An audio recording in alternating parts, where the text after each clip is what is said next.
Hello बच्चों, let's read the question. An air bubble of volume 1 centimeter cube rises from the bottom of a lake 40 meter deep at a temperature of 12 degrees Celsius. To what volume does it grow when it reaches the surface, which is of a temperature of 35 degrees Celsius? तो question में क्या देखा कि एक air bubble है, ठीक है, जिसकी वॉल्यूम हमें कितनी रखी है 1 सेंटीमीटर क्यूब. वो बॉटम ऑफ द लेक से सरफेस पे जा रहा है. मान लो ये हमारा एक लेक है 40 मीटर डीप. एक एयर बबल था, पहले बॉटम ऑफ द लेक पे था, अब वो सरफेस पे जा रहा है. जब वो बॉटम पे था तो इसकी जो वॉल्यूम थी वो हमें दे रखी है 1 सेंटीमीटर. लिख देते हैं. जो टेम्परेचर था यहाँ पे 12 डिग्री से. अब जब सरफेस पे जा रहा है इसकी वॉल्यूम V2 हमें यहाँ फाइंड आउट करनी है.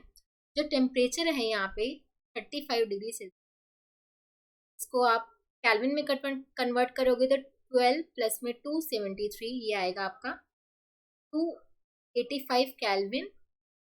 ये आ जाएगा 35 प्लस में 273 ये आ जाएगा आपका 308 कैल. ठीक है. अब देखो जब बॉटम पे होगा तो यहाँ पे हमें पता है कि at a depth of H हमारा जो प्रेशर होता है, यहाँ पे जो प्रेशर होगा P1 में बोलो ये हो जाएगा P0 प्लस में H रो जी.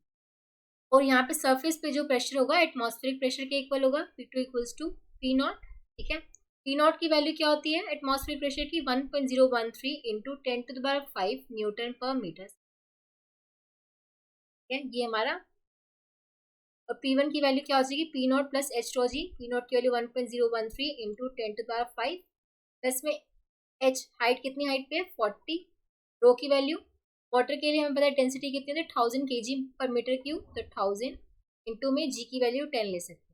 तो ये आ जाएगा 1.013 इंटू 10⁵ प्लस में 4 इंटू 10⁵. ये आ जाएगा 5.013 इंटू 10⁵ न्यूटन पर मीटर. ठीक है. अब देखो हमें सारी वैल्यूज पता चल गई. यहाँ से वॉल्यूम को हम मीटर क्यूब में कन्वर्ट करें 10⁻⁻6 मीटर.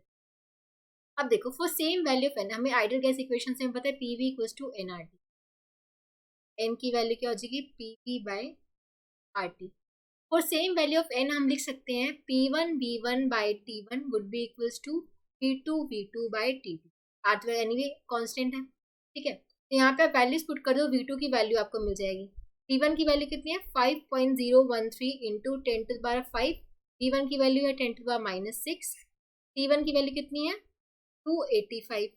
ठीक है. इक्वल्स टू P2 की वैल्यू कितनी है 1.013 इंटू 10⁵ इंटू में V2 डिवाइड बाई T2 की वैल्यू 308. ठीक है.